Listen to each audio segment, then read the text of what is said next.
Welcome to Merger Wednesdays on the Final Boss Podcast, where the future isn't coming, it's already happening. This is the merge, the convergence of AI kind and humankind. Not theory, not hype, but real-time evolution. Each week, we break down doctoral-level insights, turning complex innovation into conversations that move culture forward. From machine learning to human consciousness, from automation to identity, this is where intellect meets impact. The question isn't if the merge will happen, it's who will light it. Tap in, level up, and think beyond the algorithm. This is Merger Wednesdays. New era, same boss.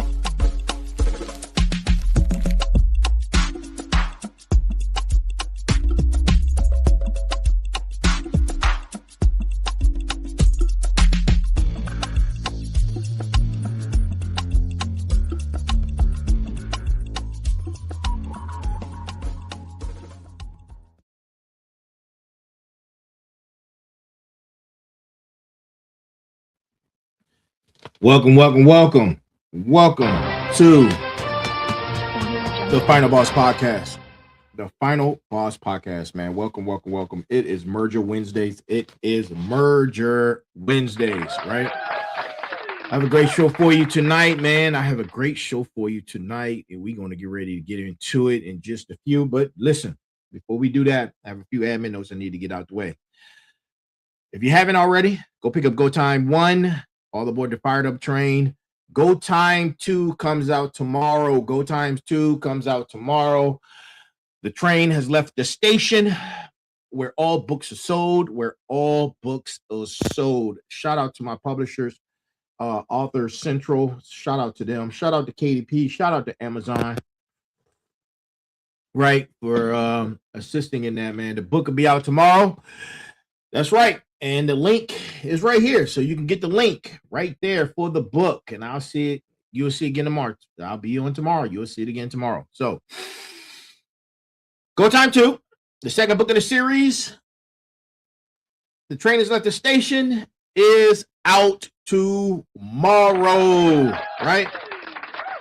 Now, you know, this is our Merger Wednesday. This is our doctoral show. Right. So I got a great show for you.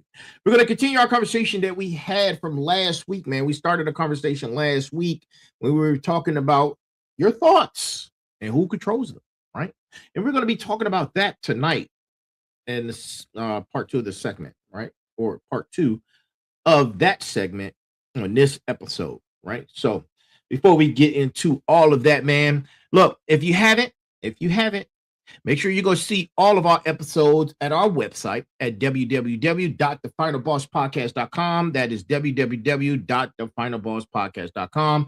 If you wish to shoot us an email at info@thefinalbosspodcast.com. If you want to get on the town hall, if you want concerns, questions, anything, you want to be on the show, shoot us an email, info@thefinalbosspodcast.com, right?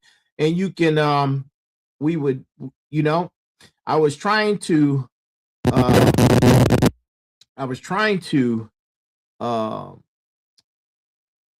go through the method of trying to do something different and get other hosts on the show, but that didn't seem like it was working. People were afraid to be a podcaster for whatever reason. We have an audience of 400,000 plus, so maybe they have a right to be afraid. Hey, look, I'm not judging. I'm just saying, right? If you wanted to be a podcaster and you don't have a platform, you don't have an audience, shoot me an email. Let's talk about it, right? So before we get into tonight's show, and I keep saying that, before we get into tonight's show, I have something very important to tell you. But you're going to have to wait for it, right? You are going to have to wait for it. But it's coming, right? It's coming. So, yeah, it is coming. And guess what? It is go time, man. It is go time. It's time to get rid of these banners, and it's time to get ready to go ahead and start tonight's episode. So, we're going to start tonight out with the brass tacks, right? But you know what? If you don't know, and this is your first time with us, this is season 4 season 4, the rebirth, arc 5, the declaration. Merger episode, because Merger has its own counting system that's parallel to the other shows. This is Merger 31, right? Episode number 285. We are 15 episodes away from the harvest, which is episode number 300, the harvest. And I'm super excited about the harvest, man. So we got roughly around 3 weeks left of shows before we get into the harvest, man. The harvest is around the corner. It is unbelievable. We will be at episode number 300. Unreal. But that's not what I wanted to tell you. What I'm about to tell you, stay tuned, right? So we're going to start with tonight's brass tacks. Tonight's brass tacks is the last room nobody could enter without permission was never a place. It was your mind. And tonight we find out who is already staying at the door that you opened yourself. And that's going to be our brass tacks for the evening, right? Getting ready to go into our show, man. Now, like I said, last week, we opened up Arc 5 with private consciousness.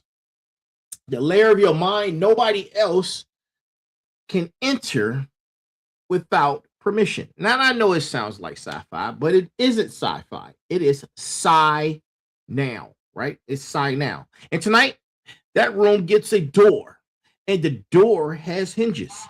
Because the moment you strap on a headset, sign a terms of service agreement, or walk into a workplace wellness program with the neurosensor attached, you've made a choice, right? You have decided to let something outside your skull see something that used to live only inside of it, right? That choice has a name in this framework, right? And it's called shared consciousness. And tonight, it is layer 2 of the 4 layers of consciousness sovereignty, right? So, by the end of this episode, you know exactly which companies are already positioned to profit and what your brain is doing, right? Which states, right? The state you live in, if you're in America, which states passed laws in the last 6 weeks that you probably ain't even heard of, right? You haven't heard about. And why a court in Chile ruled on this exact question years before most of America even knew it needed one, right? Because in 2024, and good evening, Chikandi. In 2024, an audit found 96.7% of brain wearable companies share user data with third parties. Not might, do, right? And they're doing it right now.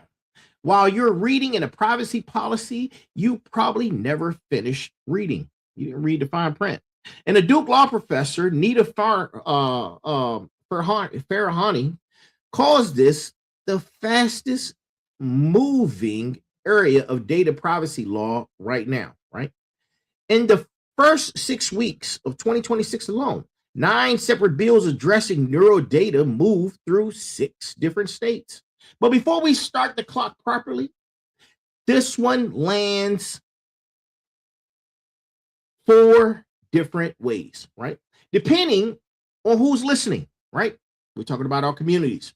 Smarts. Tonight is a citation heavy on purpose. 9 bills, 6 states, 1 foreign constitutional ruling, 1 federal audit, and every number traced to a named source, right? Final bosses. This is segment 13. This will hand you a 5-step protocol built for whatever device and vendor contract or wellness perk you've already been navigating, right? And to my motivators, this entire framework is built to reach and hand off. Take it into your own rooms this week, right? Warriors, this does not soften anything tonight. You will find out later in the show. You'll get the real math, not the comfortable version. Again, tonight's brass tacks, for those who don't know. The last room nobody could enter without your permission was never a place. It was your mind. And tonight we find out who is already standing at the door that you opened. Smarts, final bosses, warriors, motivators. It is consciousness sovereignty time. Let's lock in. So let's get into it. Let's defend the layer precisely because the word shared is doing a lot of work tonight, right? Private consciousness layer. That was layer 1, right? And that's the layer that you thought you never externalized, right?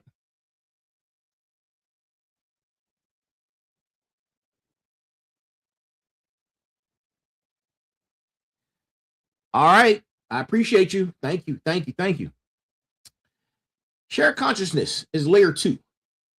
And layer 2 begins the exact moment a device converts an electrical signal, right? Generated inside your brain into a data packet and sends it somewhere else. Not whether the company is good or bad.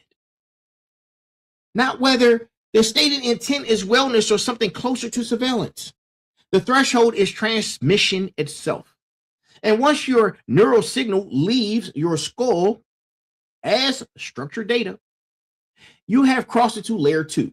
And layer 2 currently has almost no settled law governing where the data goes next, right? You heard it. Who is allowed to touch it or how long anyone is allowed to keep it? Now picture this. Picture the actual technical path, right? Let's talk about your EEG, right? For some of you who are using EEGs or have personal EEGs, right? Your EEG headband or neural feedback earbuds captures a raw electrical signal off your scalp. That raw signal goes processed by manufacturer's proprietary algorithm into something marketable, right? A focus score, a stress index, an intention curve across your workday. That process signal routes to the company server. And from those servers, the 2024 Neural Rights Foundation audit found that 2/3 of surveyed companies allow the same data to move again, outward, to third parties, entirely outside the original relationship you thought you had. Not 2/3 of a handful of bad actors. We're talking about 2/3 of an entire surveyed industry and at standard, right? Written into the terms of service and practice, most users never even read. You're not reading that, right? You don't even go past the first screen. So let's talk about it.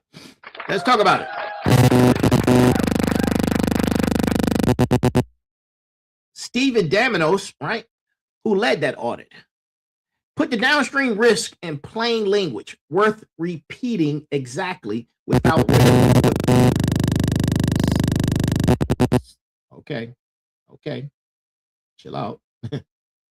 Without regulation, enormous new risk emerge that can lead to people getting excluded from jobs, penalized by insurance companies, or monitored at work, excluded from jobs, right? Penalized by insurers, right? Those are 3 specific named consequences a leading neural rights researcher put onto the public docket, public record, describing this very technology. And it's already shipping consumers to consumers in 2026, this year, right? This is the citation trail that my smarts need to hear tonight, right? And it only gets deeper from here. Now, here's my layman's block, right?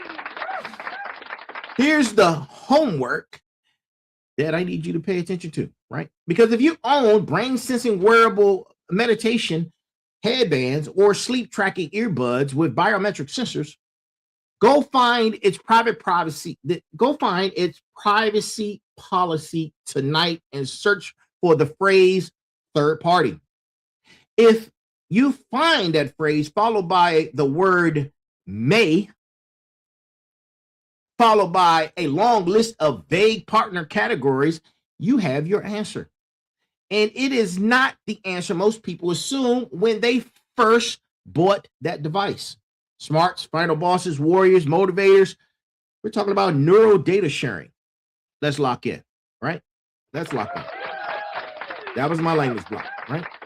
Now, before I go any further, let's see who's in the room real quick. Let's see who's in the room. All right. All right, we got a few people in the room. I see Red, I see B11, I see hey Goldie, what's going on? I see the good sir Sure is in the building, and I see a couple other people, man. Yeah, I see you guys. Thank you for joining us, right? Layer 2, right? Layer 2 has 3 distinct audiences receiving your data, and each one changes the risk profile in a different direction. The first audience is the manufacturer itself, refining its own algorithm, the least alarming use and the one nearly every company leads with in its market, right? The second audience is other companies the manufacturer has a data sharing agreement with. Anyone from an advertising network to a research partner to a company you have never heard of that specializes in behavior prediction at scale. The third audience, the one Farahani has warned about consistently for years, is your own employer, right?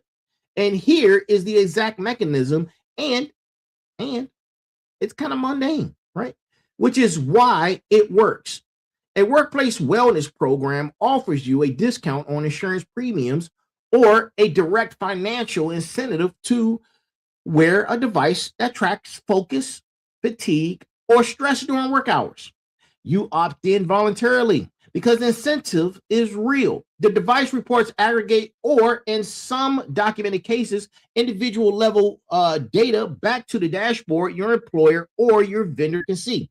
In California, it is currently moving 2 separate bills through its legislature this year specifically because this scenario stopped being theoretical, right? A researcher working directly with employees inside neurotech companies described what she is hearing from on the inside. And this is in her own words, right? Workers fear that without adequate protections, employees may self-censor, avoiding thinking about things that could upset their employers, like organizing a union. Self-censor their thinking, right? Not their speech, but their thinking. At the level the device can actually detect. That is the precise sovereignty violation this framework exists to name before it becomes normal enough that nobody bothers naming it, right? At least anymore. So let's get into the layman's block. So that third audience that I mentioned, your employer, matters more than the other 2 combined because the consequences reach further. An advertiser showing you a slightly worse ad based on your stress data is an annoyance. An employer quietly factoring your neuro stress data into a promotion decision is your career, decided by a signal you never knew was being read anyway, right? Smarts, warriors, motivators, final bosses.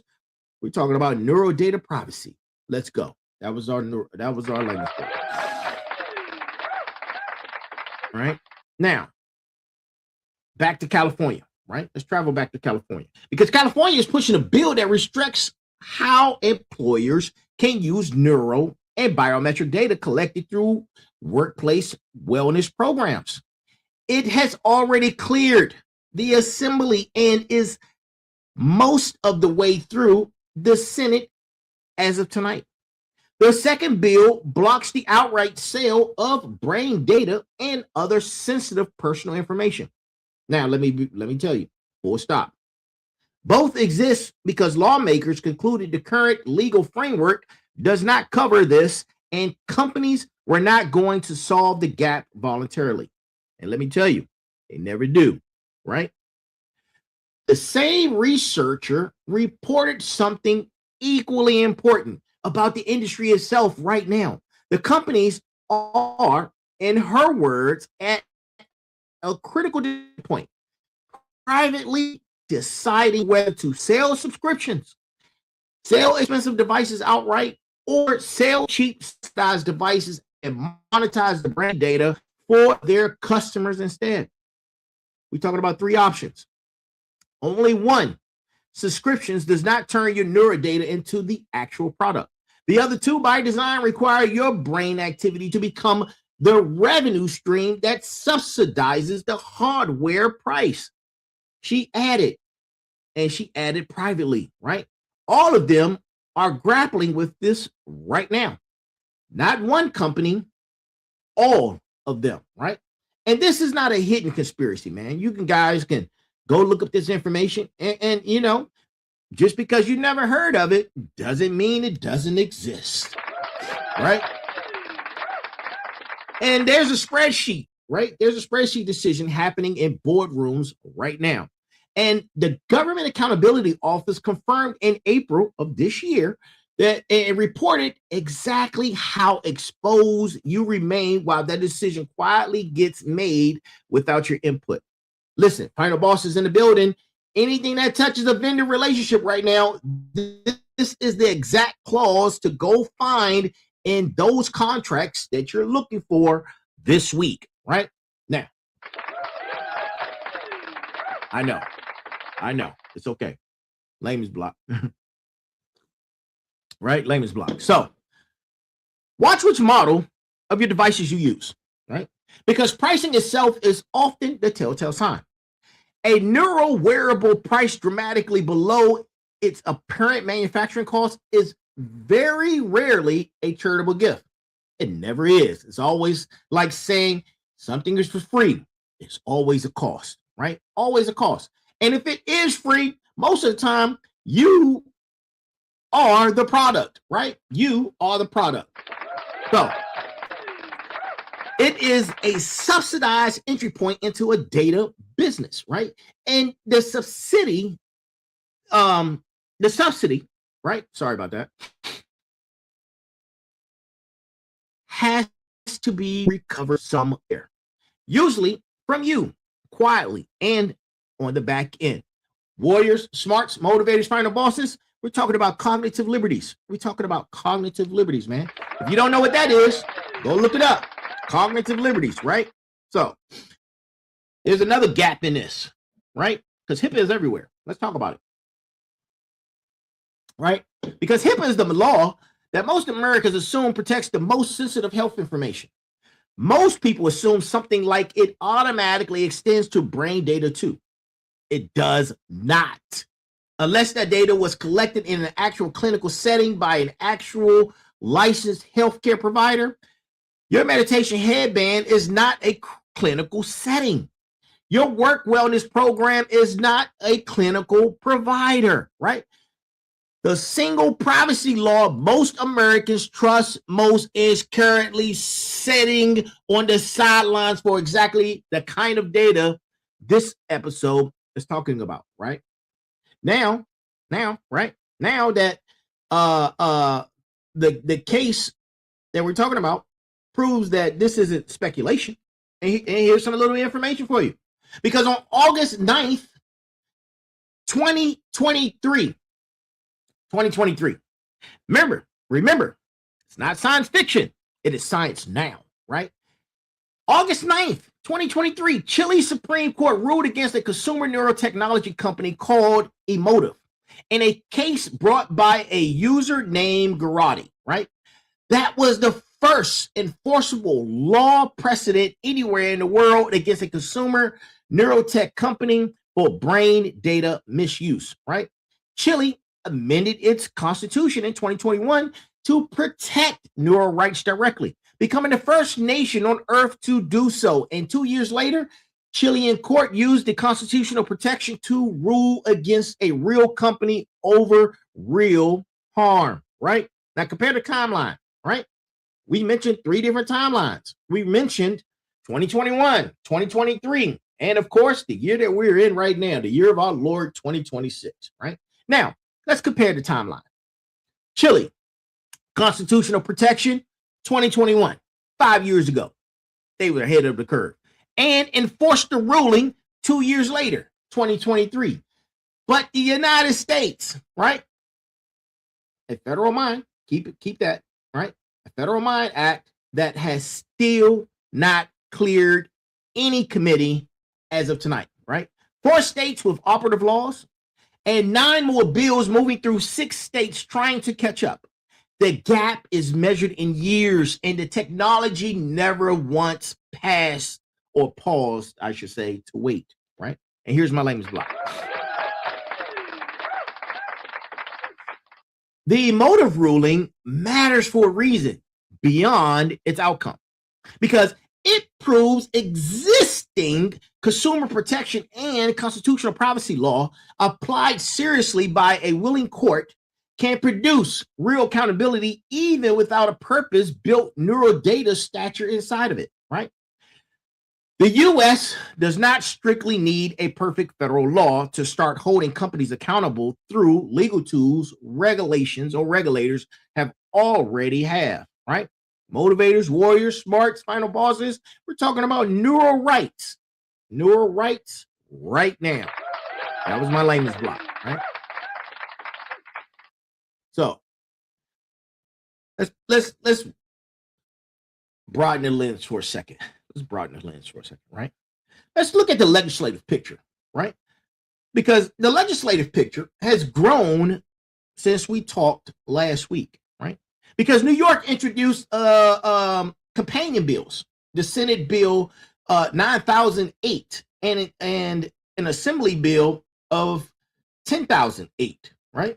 Targeting data brokers specifically rather than device manufacturers, the companies whose entire business model is buying and reselling profiles nobody meaningfully consented to. If neural data enters the pipeline, these bills would require explicit consent and disclosure before it can be sold onward, right? Illinois took a different path, right? They have a Senate Bill 2994, which folds neural data directly into the state's existing Genetic Information Privacy Act, the same framework that already governs your DNA.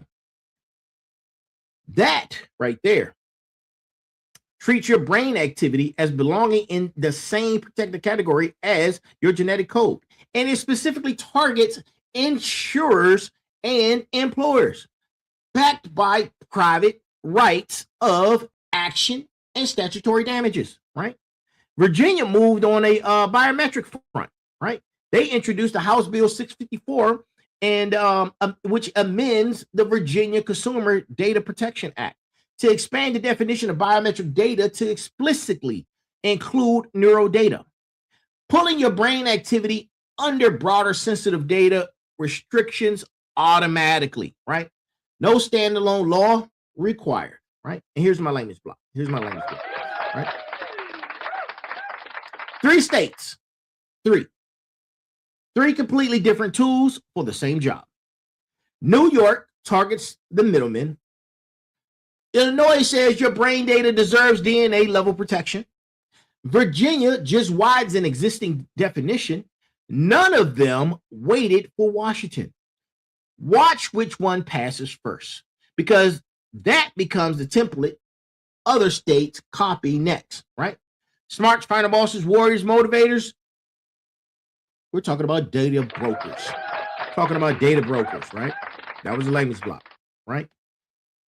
So we had broaden the lens. Now let's bring it in a little bit closer, right? Because the harder architectural question is this: what does sovereignty doctrine require once your data leaves your skull, regardless of which state you live in?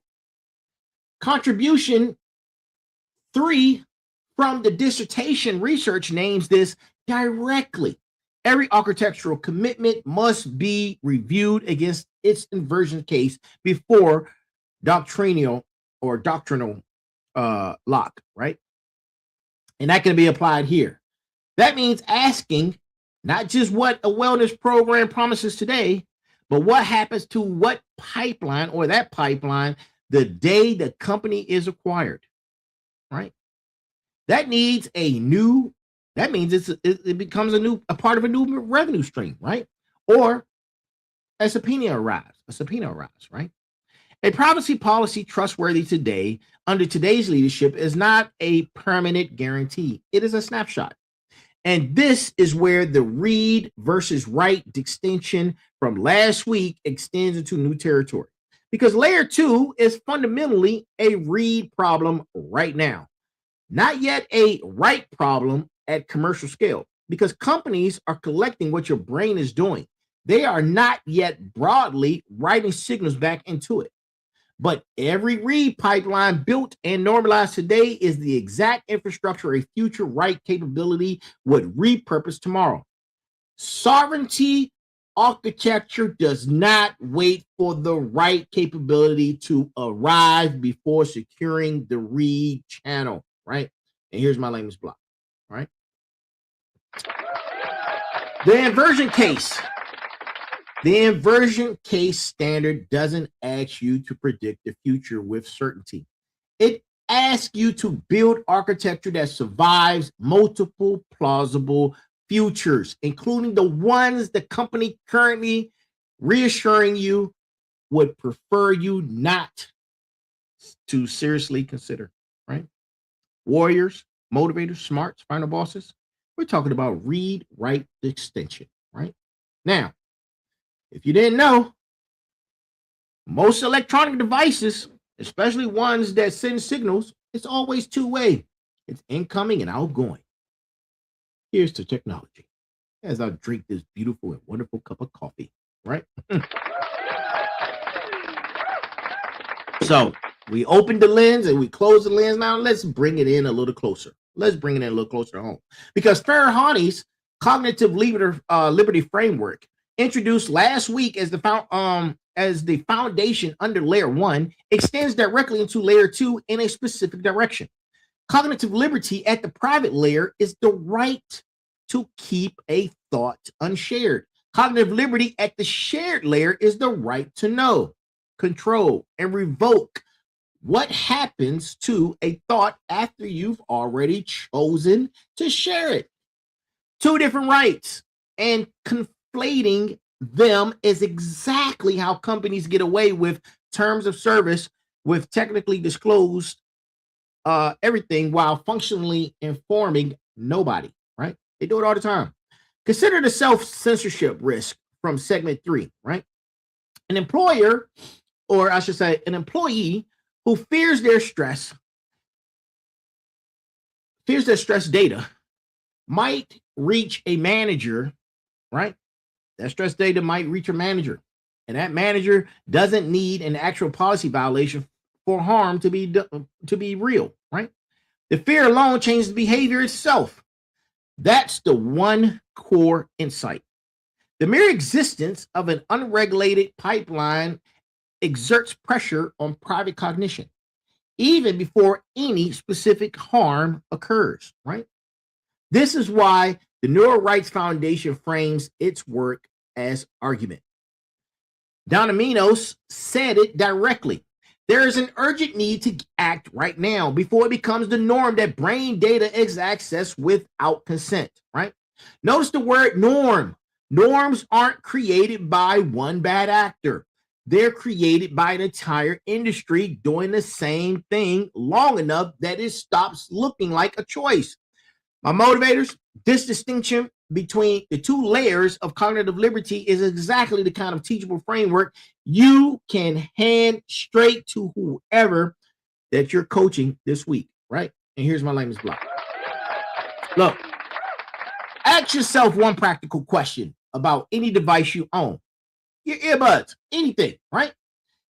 Ask it this. Ask yourself this. If I wanted to delete everything this device has recorded about my brain, could I actually do it? And would every third party that got a copy also have to delete theirs? Most consumers have never asked this question. Most companies have never had to answer it in plain language. Smarts, motivators, warriors, final bosses. We're talking about the Farahani framework, right? Now, that was a layman's block. Some of you don't know exactly what I'm talking about, but I'm telling you it exists. There are truck drivers right now that have sensors in their vehicles that the company is monitoring their driving habits. If they get sleepy, if they're get a little heavy-footed, if they're driving under stressful conditions. How do you think those things work? They work exactly about, this is the technology I'm talking about, right? Let's move on, right? Now, every segment, we have a cost confession. And tonight's cost confession is something that I want to be honest about, right? It's something I need to say before we go any even further, right? Because building this framework live weekly means I'm tracking legislation that changes status between the Wednesday I research it and the Wednesday that I air it, right? The New York data broker bill specifically moved from introduced to substantially advanced in the last 6 weeks since our last ARC 5 episode. That pace isn't an inconvenience that I'm complaining about, right? It's the actual proof of this thesis. The technology and the law covering it are both moving faster than the standard publication cycle can track. There's a personal cost too, because verifying 9 bills across 6 states, across checking a foreign constitutional court ruling from 2023, confirming a federal GAO report's exact finding, all before a Wednesday deadline, is hours of primary source verification that never make it on the screen or to the show. What you see is the finished doctrine, right? Not the discarded drafts and the sources I ruled out because I couldn't independently confirm it, right? Or shout out to my mom, T-Biscuit, right? Because she can see the stress on my face sometimes when I'm like, Mom, I'm doing this research. Right? And she's like, okay, baby. Like, for real. She sees it, man.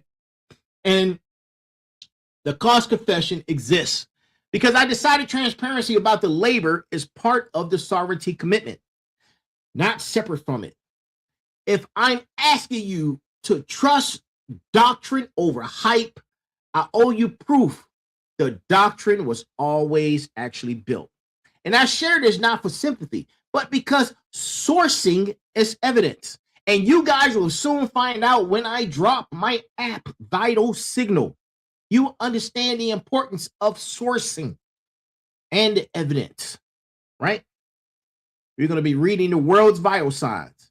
It will be the world's most important app, right? And rather, you learn to demand it from every voice you listen to, right? Including mine. I don't extend that blind trust because a framework sounds sophisticated. I extend it because it's necessary, right? Now, we talked about the courts. Let's talk about the federal gap, right? Because the federal gap is important. And here's where the federal government actually stands, because the state patchwork only makes sense against what isn't happening in Washington. The Mine Act, introduced late 2025, go look it up, has still not cleared committee as of yet. Its own text does not create rights. It directs the FTC to study the issue, a study mandate, not a protection mandate. 46 states currently have zero neural data protection, meaning California, Colorado, Montana, and Connecticut remain the entire floor of protection for the overwhelming majority of this country. The GAO's April 2026 report called neural data a structural failure with a ticking time bomb clock attached to it, and specified that the employment scenario it raises is not speculative. An employer who can monitor whether workers are cognitively engaged detect frustration in real time, or identify when someone is likely to resist a decision, holds a category of surveillance power that did not exist for any previous generation of workplace monitoring, right? Now, here's my language block,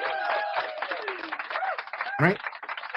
Listen, an FTC study mandate typically takes years to produce findings, and findings aren't the same as enforceable rules. Do not wait on Washington to resolve this before taking the 5 steps that I'm about to mention. And I need you to take this stuff seriously, right? And do it tonight. It's your own life. Warriors, smarts, final bosses, motivators. We're talking about federal mind gaps, right? That was the layman's block. Now, let's bring it on back to layer 2. And layer 2 is where the merges consciousness sovereignty pillar meets hexadecimal's governance sovereignty pillar directly. Because every AI system that ingests shared neural data to refine a model, whether a focus prediction algorithm or a stress detection classifier sold to employers, is training on the exact behavioral substrate this framework exists to protect. That makes every such system an IntelliFix evaluation candidate today, not hypothetically. And if you don't know what I'm talking about, these are 2 products that I've already developed, right? They're under trademark and copyright parameters as we speak, right? Hexadecimal, AI governance tool for ethics. IntelliFix is the machine body that it runs on, right? And here's the mechanism. A company collects your neural signal to give you a focus score. That signal, aggregated across millions of users, becomes training data for the next model version. The model gets better at predicting focus, making the product more valuable, increasing the incentive to collect more signal, more users, more retainment longer. Nobody in that loop has to be malicious for it to erode sovereignty by default. This is why consent theater, the term we coined last week, matters as much as layer 2 as layer 1.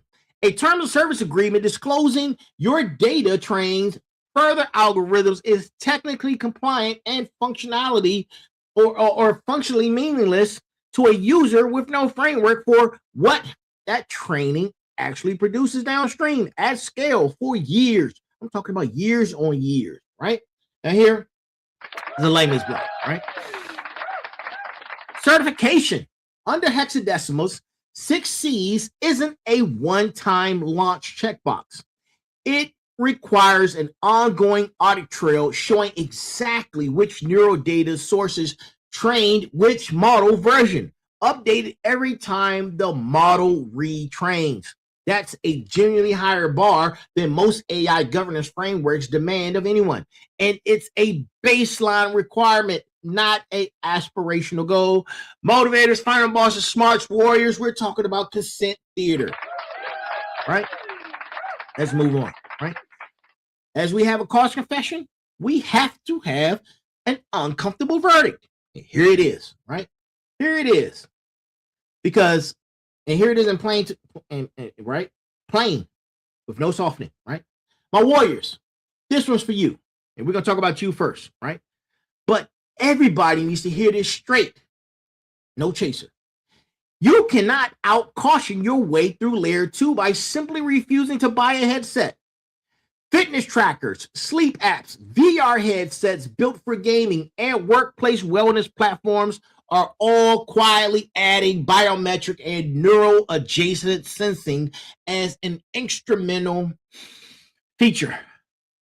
Not a separate category, right? Not a separate category you could avoid by skipping one aisle inside the store.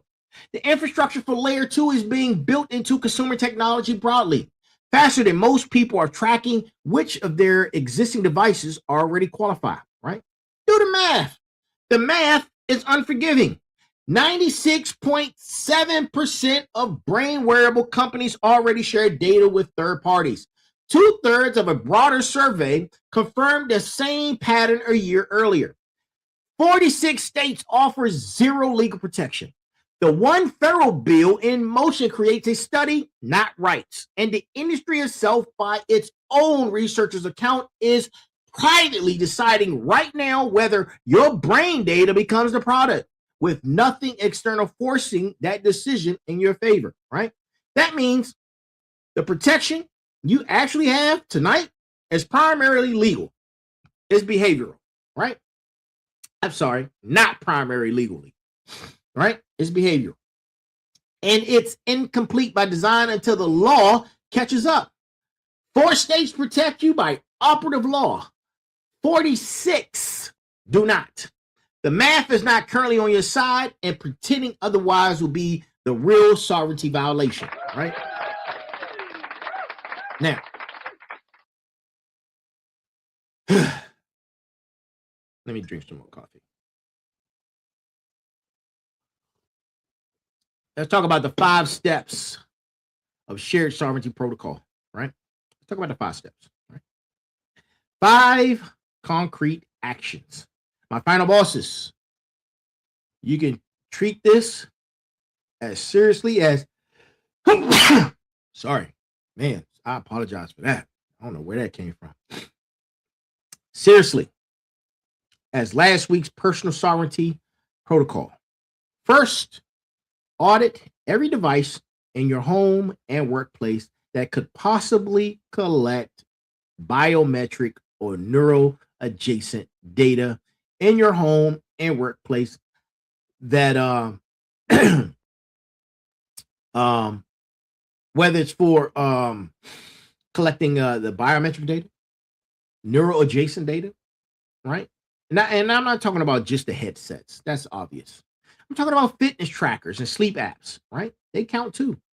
Second, find the specific sentence in each private privacy policy about third-party sharing. It's in there. No sentence within 5 minutes is itself your answer. Third, actually ask the deletion question from what we talked about earlier by email today. Many companies apply their strictest jurisdiction policies nationally rather than maintain 50 separate versions, so it's worth asking regardless of your state. And fourth, if offered a workplace wellness incentive involving biometric or neural sensing devices, you need to read the data governance terms before the enrollment terms, right? The health benefit is what they lead with. The data terms are what actually governs you for years afterward. Fifth, and this is something that most people skip, talk to somebody else about what you find. Sovereignty research that stays private doesn't build the norm shift Domininos said is urgently needed, right? And here's my lamest block. None of these 5 steps require a law degree, right? They require about a 30-minute read and a willingness to ask a slightly uncomfortable question. That discomfort is the signal the question needed asking, right? The 4 states that already passed protection laws didn't pass it because companies volunteered.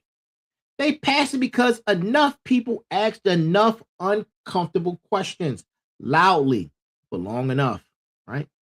Motivators, warriors, smarts, final bosses, personal sovereignty protocol. That's what we're talking about, right? That's what we're talking about. Now, let's take some stock before we close the loop tonight, right? We got about 10 minutes left. We named the 3 audiences receiving your shared data: the manufacturer, the third parties in its agreements, and your own employer. We named the legal gap. We talked about HIPAA, and how HIPAA doesn't reach here. We talked about 46 states offering nothing, and the one federal bill in motion that studies rather than protects.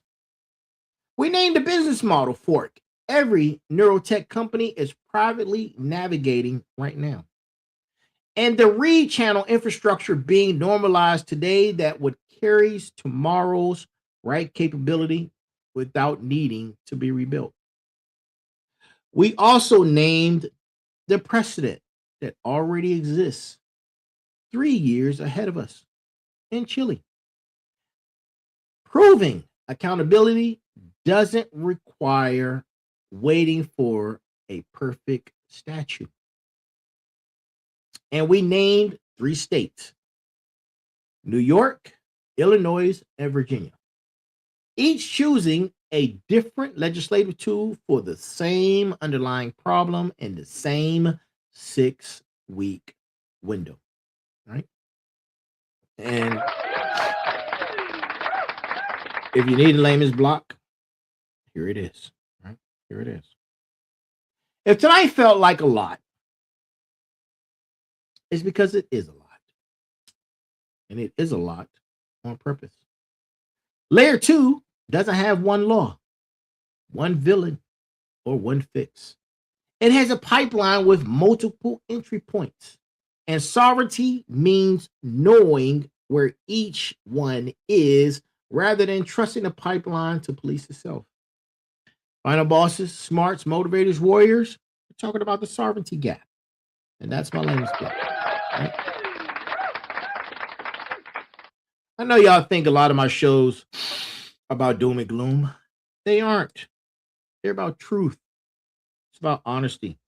It's about getting the information out to you, right? Because knowing, as they would say in G.I. Joe, is half the battle. Knowing is half the battle, baby. Look, we're almost done, man. Look, as we close, think about this. If you take exactly one thing from this show tonight, take this. Right? Take this. Sharing itself is not the enemy. Unaccountable sharing is. The technology that reads your focus to help you sleep better is not inherently hostile. The pipeline that quietly resells that same signal to a data broker, an insurer, or an employer without your specific informed knowledge is where the real sovereignty violation lives. Your job is not to reject that technology. Your job is to demand the pipeline show its work. Again, it's not science fiction, people. This is science for now. And this is what Merger Wednesdays is all about. We opened up tonight asking who's already building the door into the room that used to be unreachable, right? Now, you know some of the names, the manufacturers. Who write may share with third parties into a policy nobody finishes reading. The data brokers, right? New York is now trying to regulate. The insurers implores Illinois folded into his genetic privacy law. And the 96.7% of an entire industry that made sharing the default rather than the exception. Listen, next merger Wednesday, we're going to go one layer deep into collective consciousness, which is layer 3. That's where individual data streams stop being individual at all, where population scale aggregation reveals patterns invisible in any single record, and where the living white paper already flags this as the highest urgency sovereignty gap in the entire structure. Because no national law addresses it directly. If layer 2 unsettled you tonight, I need you to sit with that. because layer 3 is where the framework says the real emergency begins, right? And for those of you who need it, my layman's block as we close. Look, set a reminder right now to actually do the audit from earlier, right? And do it this week. Rather than filing tonight away as something to think about later. Later is exactly how 96.7% became the baseline in the first place. Nobody decided that collectively. It accumulated one postponed audit at a time. Look, the sensei and I discussed something very, very similar to this last night. We were talking about data centers and a lot of this new emerging tech that people don't want in their communities, but they're not doing anything about it. If you don't read, if you don't act, then they're going to act on your behalf. And when they act on your behalf, you're stuck with the consequences, right?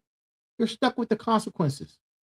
The regulations are placed on you, the consumer. You're paying for it out of your pocket. Your tax-paying dollars that you work hard for. The money that you work hard for that you never get to see. Right? That you never get to see. You think you make $50 an hour. What you actually make is $35 an hour. $15 an hour goes to taxes. Right? Act. Read. Do. Right? And to my smarts, to my final bosses, to my motivators, to my warriors, the last room nobody could enter without your permission was never a place. It was your mind. And tonight we find out who's already standing at the door you opened yourself. Same time next week, the construction continues. Warriors, motivators, smarts, final bosses. We've been talking about shared consciousness. This is Merger Wednesdays on the Final Boss Podcast, Season 4, The Rebirth, Arc 5, The Declaration, Merger Wednesday 31, episode number 285 of the Final Boss Podcast. I am your host, the one, the only, the Final Boss, and this has been our show. Thank you for joining us, right? Thank you for joining us. And remember, there's a heavy pain that comes with discipline, but there's always a heavier pain that comes with regret. I am here. We are here. And as always, be balanced, be equal, and be smart. And if I don't see you, good morning, good afternoon, good evening, and good night. That is our show, ladies and gentlemen. That is our show. I will see you again tomorrow for Special Guest Thursdays. Special Guest Thursdays. Look, tomorrow, episode number 286, Special Guest Thursday. Either I'm going to be solo, I'm going to have a guest, or I'm going to do Town Hall. You got to tune in at 9 o'clock live to see. I'll see you then. Have a good night.